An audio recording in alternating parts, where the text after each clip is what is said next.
नमस्कार दोस्तों, मेरे इस कहानी के चैनल पर आपका बहुत बहुत स्वागत है। आज की कहानी का शीर्षक है अद्भुत शादी।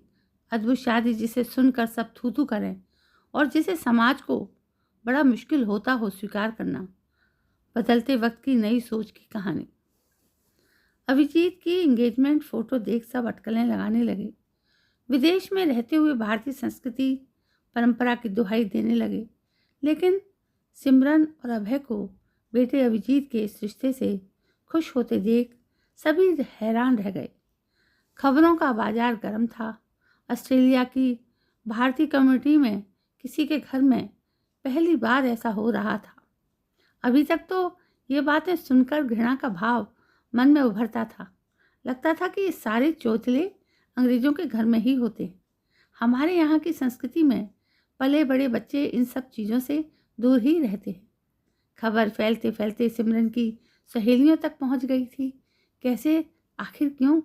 सबको अजीब लग रहा था।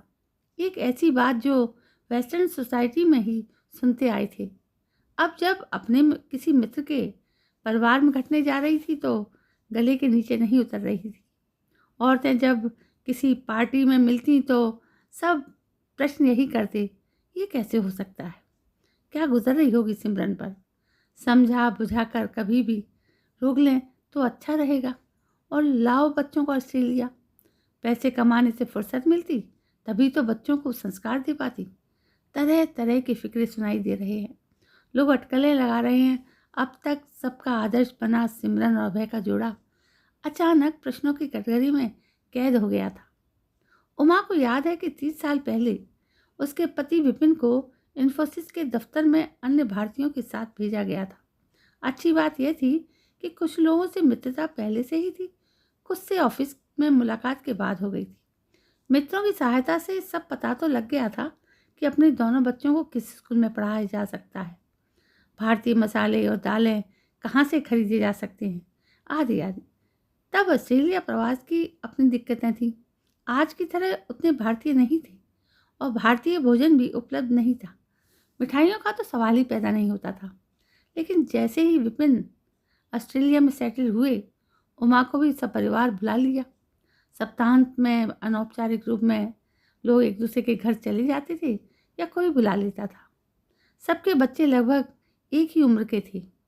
वे आपस में खेलते रहते और बड़े बैठकर पकाते, खाते, पीते, ऑस्ट्रेलिया के रीति रिवाजों पर चर्चा भी करते। फिल्मों के गीत गाए जाते। कैरियोके का जमाना नहीं था, पर लोग ढोलक, हारमोनियम आदि बजा लेते, तरह टीवी पर गाने लगा लेते और सारा खाना घर में ही बनाया जाता।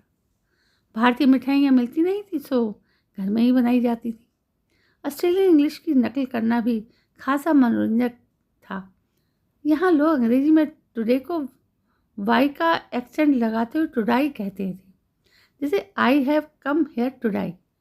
सब ठहाके लगाते और अच्छा खासा मनोरंजन हो जाता। उन्हीं दिनों अभय विपिन के दफ्तर में नया आया था। आईटी सेक्शन में था, जिसकी बहुत डिमांड थी।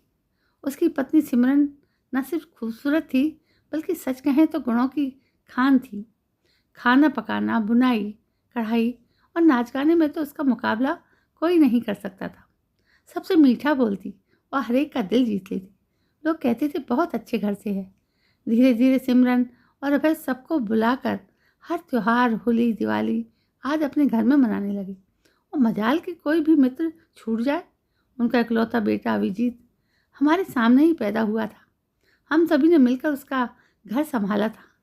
हम सब एक परिवार की तरह बन चुके थे। कभी कभी कुछ लोगों में गलतफहमी, लड़ाई झगड़ा भी हो जाता था, पर बाद में सबके समझौता करा देने से फिर सब एक हो जाते थे। हम सब ने घर खरीद लिए थे। अब तक सबका लोन उतर गया था और सब मॉर्गेज फ्री भी हो गए चुके थे। कुछ के बच्चों की तो शादी भी हो गई थी। पर सिमरन और अभय के घर की बात ही अलग थी। पूरा घर एंटीक और क्लासी फर्नीचर से सजा हुआ था। अब अभिजीत भी 28 साल का हो गया था। पिता की तरह हैंडसम और बुद्धिमान और माँ की तरह अल्पभाषी। जिस तरह हम सबको अपने बच्चों पर गर्व था, वैसे ही अभय को भी था। लॉ की पढ़ाई पूरी करने के बाद अभिजीत वकील बन गया था और अब सॉलिसिटर था। रिश्तों की लाइन लगी हुई थी अभी के लिए। अच्छा घर, अच्छा वर कौन नहीं चाहता अपनी बेटी के लिए। पर आज ये खबर देखने में तो अभी नॉर्मल लगता है। किसी को विश्वास नहीं हुआ कि अपने हाथों में खिलाया गया अभी ऐसा निकल जाएगा। जब से अभी ने फेसबुक और इंस्टाग्राम पर अपने पार्टनर के साथ फ़ोटो लगाई है, तब से सब सकते में है। खासकर 40 से 60 साल के लोगों की बड़ी पीढ़ी। कुछ में आक्रोश है कि देखो, इसने माँ बाप, बहन, दादा दादी का भी ख्याल नहीं रखा। करना ही था तो छिपा कर करता। इसने तो खुलेआम फेसबुक और इंस्टाग्राम पे एंगेजमेंट रिंग पहन अपनी और अपने पार्टनर की फ़ोटो लगा दी है। नाखूनों पर रंग बिरंगी नेल पॉलिश के बीच बड़े से सॉलिटेयर हीरे से जड़ी अंगूठी सबको मुंह चिढ़ा रही है। लोगों के मन में मिले जुले भाव थे, सब अपने बच्चों से और सूचना निकलवाना चाहते हैं। रश्मि ने भी धीरे से अपनी बेटी से पूछा, तुझे पता था ईशा? ईशा ने चिढ़कर कहा, आप लोगों को चैन नहीं है, उनकी लाइफ है, जीने दो उन्हें। और भन्नाती हुई वो अपने कमरे में चली गई। वो तो सुमन भी अपने लड़के आकाश से पूछने की कोशिश करने से नहीं चुकी, तेरे साथ पढ़ता था ना अभी, तुझे कभी नहीं लगा? माँ, आप भी ना बेकार की बातें पूछती रहती हो। मैं किसी की प्राइवेट लाइफ में नहीं घुसता, और आप लोगों को क्या मिल जाएगा जानकर। कहते हुए आकाश बाहर निकल गया। सच में आजकल के बच्चे बहुत सयाने हैं। दोस्तों की बात और सीक्रेट्स तो ऐसे छिपा कर रखते हैं जैसे उनके ही हों। क्या मजाल कि माँ बाप और अंकल आंटियों को कोई भनक भी पड़ जाए। अब बच्चों का क्या करें? भारत तो है नहीं जहाँ रिश्तेदार और मित्र समझाते हैं और बच्चे सुन भी लेते हैं। परिवार की मर्यादा के चलते बच्चे मान भी जाते हैं। पर यहाँ ऑस्ट्रेलिया, यहाँ तो 18 साल के होते ही बच्चों की निजी जीवन में दखलंदाजी नहीं कर सकते। परिवार वाले बैंक जाकर उनका अकाउंट चेक नहीं कर सकते। उनके कमरे में भारत की तरह कभी भी धड़धड़ाते प्रवेश नहीं कर सकते। हमेशा खटखटाकर ही जाना होता है। चिट्ठियाँ नहीं खोल सकते, खोल ली तो घर में कोहराम मचेगा ही। उनके ड्राइविंग आज के मोटे मोटे फाइन देखकर चक्कर आने लगेंगे। जब से अभी की खबर मिली, तब से जिनके बच्चों की शादी नहीं हुई थी वे चौकन्ने हो गए थे। यूँ तो भारतीय समुदाय के लोग इस तथ्य से अनजान नहीं थे। ऑस्ट्रेलिया में तो हर वर्ष वैसे भी मार्डी ग्रा सैमलैंगिंग गे और लेस्बियन लोगों की परेड निकलती है, जिसे अनेक वर्षों से सब लोग रुचि लेकर शहर जाकर देखते रहे हैं। पर वे तो तमाशे वाली बात लगती थी। टीवी पर भी इसका हर साल प्रसारण होता है। जब समलैंगिक जोड़ों ने 1978 में अपने अधिकारों की मांग के लिए परेड निकाली थी, तब न्यू साउथ वेल्स पुलिस ने न जाने कितने लोगों को गिरफ्तार भी किया था।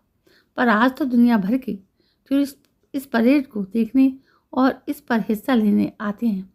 पिछले कुछ सालों से तो बच्चे भी इसमें पीछे नहीं रहे हैं, और अब तो इस देश में सेम सेक्स मैरिज को वैसे भी दिसंबर 2017 से कानूनी स्वीकृति मिल गई है। तो ऐसे जोड़े कहीं भी आलिंगनबद्ध चुम्बन लेते हुए दिखाई दे जाते हैं, और उन्हें देखकर भी अनदेखा करना पड़ता है। पर हमारा भी नहीं, ऐसा हो नहीं सकता। कितना खुश रहता था वो लड़कियों के साथ। ऐसा महसूस भी नहीं हुआ कि उसकी रुचि सिर्फ लड़कों में है। समझ नहीं आता ये सब स्वाभाविक भी है या नहीं।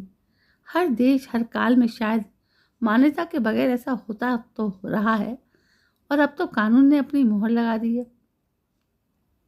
कई लोग तो लगता है बिना किसी बात अपनी बसी बसाई शादी छोड़कर खुलेआम स्वीकार कर रहे हैं कि वे समलैंगिक हैं। आज सिमरन के यहाँ पार्टी है, सबको पता है कि चर्चा का विषय यही होगा। शाम होते सब तैयार होकर अभय और सिमरन के घर पहुँच गए। लॉन हमेशा की तरह रंग बिरंगी सोलर लाइट से जगमगा रहा था। करीने से सजी क्यारियों में गुलाब खिल रहे थे। काले स्लेटी आसमान में आज पूरा चांद दिख रहा था। सितारे जगमगाते हुए ऐसे लग रहे थे जैसे चांद की बारात में नाचते गाते शामिल होने चल पड़े हों। चांदनी रात ने जैसे लॉन में शामियाना बिछा दिया हो। घर में हल्का सा संगीत चल रहा था, और फायर फिट के चारों तरफ बैठे मित्र हल्की सर्दी का आनंद ले रहे थे। बीच में रखी टेबल्स पर नमकीन, काजू, बादाम, पिस्ते सजे थे।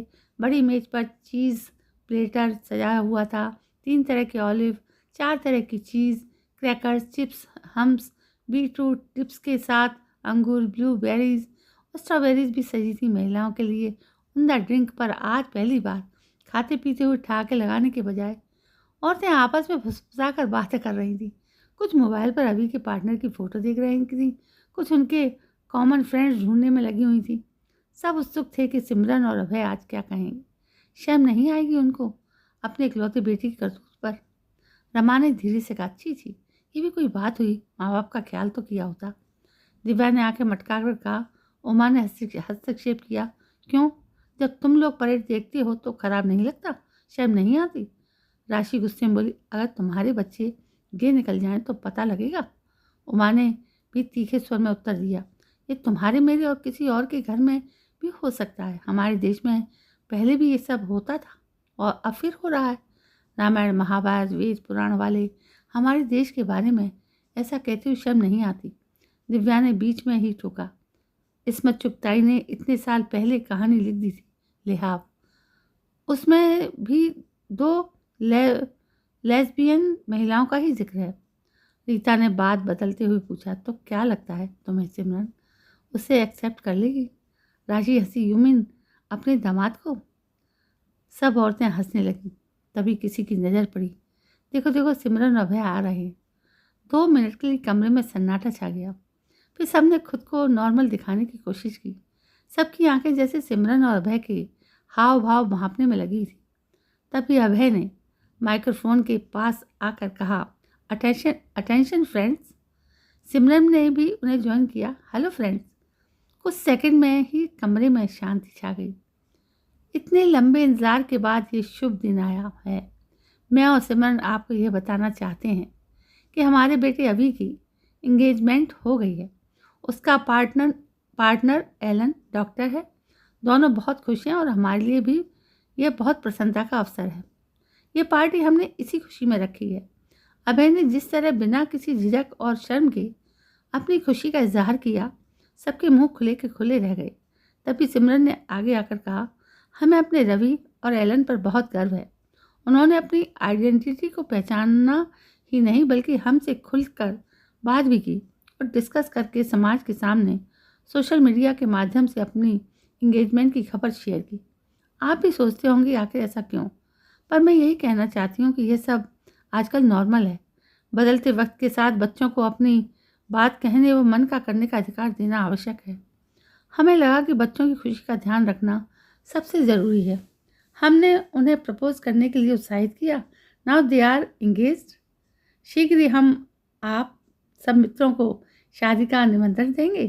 तालियों की गड़गड़ाहट से सब ने अनाउंसमेंट का स्वागत किया। 2 मिनट पहले ही सिमरन और उसके परिवार की बुराई करने वाली महिलाएं अब सिमरन को घेर कर बधाई दे रही थी और इस अद्भुत शादी में जाने के लिए सपने देख रही थी। तो दोस्तों, ये थी एक कहानी जो आज के परिवेश में, आज के समाज में हमारे आसपास कहीं ना कहीं घटती दिखाई दे रही है, लेकिन लोग इसका सामना करने से डरते हैं। देखो, समय बदल रहा है, दुनिया बदल रही है, दुनिया आगे बढ़ रही है, तो 500 साल पुरानी परंपराएं या तरीके अब शायद नहीं चलेंगे। लोग बहुत कुछ सोचते हैं, बहुत कुछ आगे तक की सोचते हैं। पहले लोग छुपाते थे हर चीज़ को कि गे होना एक शर्म की बात है, लेकिन दोस्तों शर्म की बात नहीं है, ये भी एक विधाता का रूप है। तो दोस्तों, कैसी लगी आपको ये कहानी? यदि कहानी पसंद आई हो तो प्लीज़ मेरे चैनल को सब्सक्राइब करना ना भूलें। कल मैं फिर हाजिर होती हूँ एक नई कहानी के साथ। तब तक के लिए जय हिंद, वंदे मातरम।